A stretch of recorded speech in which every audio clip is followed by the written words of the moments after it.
चर्चा में मेरे साथ मलूक नागर हैं, अभी भी टेक्निकली लोकसभा सांसद हैं, वो बीएसपी की तरफ से थे तब, लेकिन अब राष्ट्रीय महासचिव हैं राष्ट्रीय लोकदल के, अहम घटक है बीजेपी का एनडीए में।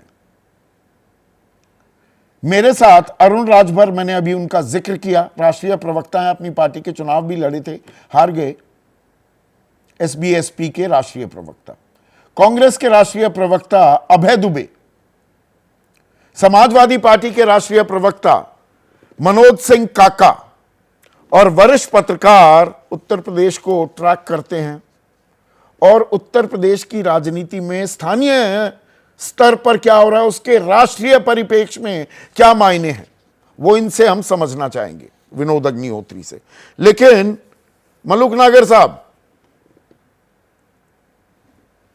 ये तो ऐसा पहली बार हो रहा है, अब कांग्रेस जैसे हमलावर हो रही है और सवाल प्रधानमंत्री मोदी से तो बहुत पूछे गए, लेकिन काशी में उनके सांसदी को लेकर अब सवाल पूछे जा रहे हैं। इसे किस तरह से आंकते हैं आप? देखिए, मेरे हिसाब से प्रजातंत्र है, लोकतंत्र है, और चाहे काशी हो, चाहे अमेठी हो, चाहे रायबरेली हो, चाहे देश की कोई भी लोकसभा हो, प्रश्न तो सभी लोकसभाओं पे बनते भी हैं, लोग पूछते भी हैं और पूछे भी जा रहे हैं पूरे देश में। तो इसको तो सामान्य सभी के यहाँ पे काशी में 9 बने हैं, कहीं 20 बनेंगे, कहीं 30 बनेंगे, कहीं 40 बनेंगे, प्रश्न तो बनेंगे ही 100%। और जो बात है कि जो कांग्रेसी कह रहे हैं कि ये तो 2027 के लिए बात हो गई है, तो ये तो अभी 2 महीने पहले ही बात है मध्य प्रदेश में, जहां कमलनाथ जी कांग्रेस के बहुत बड़े नेता ने कहा अरे छोड़ो अखिलेश पखलेश। तो 2 महीने पहले क्या हुआ प्रमोद तिवारी जी, अभी क्या सिचुएशन हो रही है? कांग्रेस ने पूरी 403 पे अपनी पूरी की पूरी सवारी निकालने की, पदयात्रा निकालने की या घूमने की प्लानिंग कर ली है। तो क्या 403 पे कांग्रेस लड़ेगी? क्या पदयात्रा निकालने पे या अपनी जो फेरी निकाल रहे हैं, ये क्या अखिलेश जी से परमिशन ली है? या कितनी सीटों पे कांग्रेस निकालेगी, कितनी सीटों पे समाजवादी पार्टी निकालेगी? तो इस 2024 के चुनाव में ही अगर अखिलेश जी साथ ना होते तो दिख जाती क्या स्थिति है। तो अपने मन से कुछ भी कर लो, कुछ भी सोच लो, कुछ भी कह लो, इसमें कहने में क्या हर्ज है? ये तो यहाँ नहीं, देखिए, जब कहा जाता है ना कोई बात या सवाल उठते हैं मलूक नागर, और आप मुझसे बेहतर जानते हैं, आप राजनीति में इतने सालों से हैं, अभी तक अमेठी रायबरेली आपने उसका जिक्र किया, अमेठी के लिए क्या किया गांधी नेहरू परिवार ने, रायबरेली का भट्टा बिठा दिया, ये बड़े सवाल पूछे जाते थे। और अमेठी में तो बाकायदा जीत हासिल कर ली थी स्मृति ईरानी ने, इस बार उनको हार का सामना करना पड़ा। पर अब the shoe is on the other foot, जैसा अंग्रेजी में कहते हैं। अब बीजेपी से, और बीजेपी में भी किससे, प्रधानमंत्री मोदी से सवाल पूछे जा रहे हैं कि भाई सबसे प्रदूषित क्यों है गंगा? 20,000 करोड़ रुपए की आपने किसान सम्मान निधि तो जारी कर दी, 20,000 करोड़ तो गंगा नदी के सफाई के लिए भी खर्च हुए थे, वो क्यों नहीं? बीएचयू में कार्डियोलॉजी विभाग में 47 में से 41 बिस्तर 2 सालों में इस्तेमाल क्यों नहीं हुए? अब ये जूता दूसरे पैर में है क्या? देखिए चौधरी साहब, ये तो फिर ये देखिए चौधरी साहब, ये तो फिर पीछे जाना पड़ेगा कि पिछले 10 सालों में गंगा के बारे में कितनी बदलाव आए और 60 सालों में कितना धन लगा और उस समय कितने बदलाव आए। ये सवाल तो पूछे जाते रहे हैं, पूछे जाते भी रहेंगे। और जहां तक कहने की बात है, ये तो अभी भी ये कह रहे थे हम जीत गए, इधर सरकार बन गई, माननीय प्रधानमंत्री ने शपथ ले ली, मंत्री ने शपथ ले ली, कहते हैं हम जीत गए। उसके बाद कहते हैं कि ये जो है डिप्टी स्पीकर का जो है विपक्ष में जो साथ जो सरकार में जो साथी हैं उनको दे दिया जाए। उनको दे दिया जाए। उनके हिमायती बन रहे थे। 2014 से 2019 तक इनके 44 एमपी थे। प्रतिपक्ष का नेता के एलिजिबल कंडीशन क्वालिफाई नहीं करी, 10% जो पूरे हाउस के होनी चाहिए।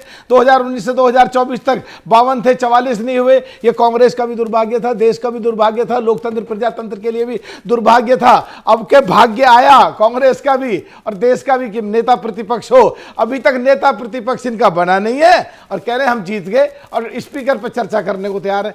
नहीं, जीत आप गए, तीसरी बार आपकी सरकार बन गई। झूठ बोलो, सच बोलो। पर मलूक नागर, अंदर खाने थोड़ी बेचैनी भी हो रही है क्या?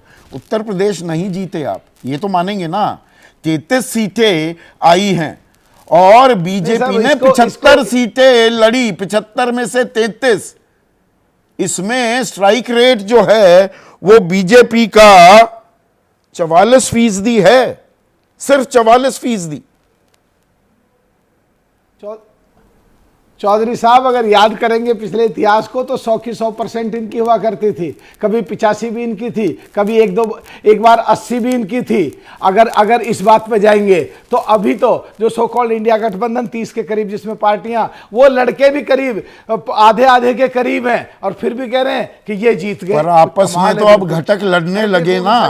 अरुण राजभर से तो मैं पूछूंगा ही। मलूक भाई एक मिनट सुनिए ना। ओम प्रकाश राजभर कह रहे हैं कि हमारा पलीता लगा दिया। संजय निषाद कह रहे हैं उम्मीदवार प्रधानमंत्री ने चुना हमारा, लेकिन बीजेपी वाले वहां पर गद्दारी कर गए, भीतर घात कर गए। आप भी कहीं आपके मन में भी थोड़ा अफसोस तो नहीं कि जो कहते फिरते थे ना आपके नेता जयंत चौधरी कि चवन्नी नहीं कोई भी उछाल दे, वो चवन्नी नहीं जो कोई भी उछाल दे वही बने रहते, तो ये जो 43 सीटें गठबंधन जीतता दिखा उसमें और इजाफा करते पाते आप।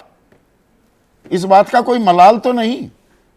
देखिए इसको नहीं, देखिए इस बात को ऐसे लेना जी, हमारे तो 2 सीट मिली, 2 के 2 पे 100% आया। और जहां तक बात है राष्ट्रीय वहां 7 मिल रही थी, आप भी चुनाव लड़ लेते। मलूक नागर आप भी चुनाव लड़ लेते, 7 मिल रही थी, समाजवादी 7 दे रही थी। चौधरी साहब चुनाव लड़ने के लिए तो मुझे तो लगता है आपसे काबिल कोई नहीं। आपको भी चुनाव लड़ लेना चाहिए था। कहाँ टेलीविजन बदल रहे हो, उसमें बदल करके आपको भी चुनाव लड़ लेना चाहिए था। हमें पत्रकारिता ही करने दो। कुछ भी कह दो, एज्यूम कर लो, कुछ भी बोल दो।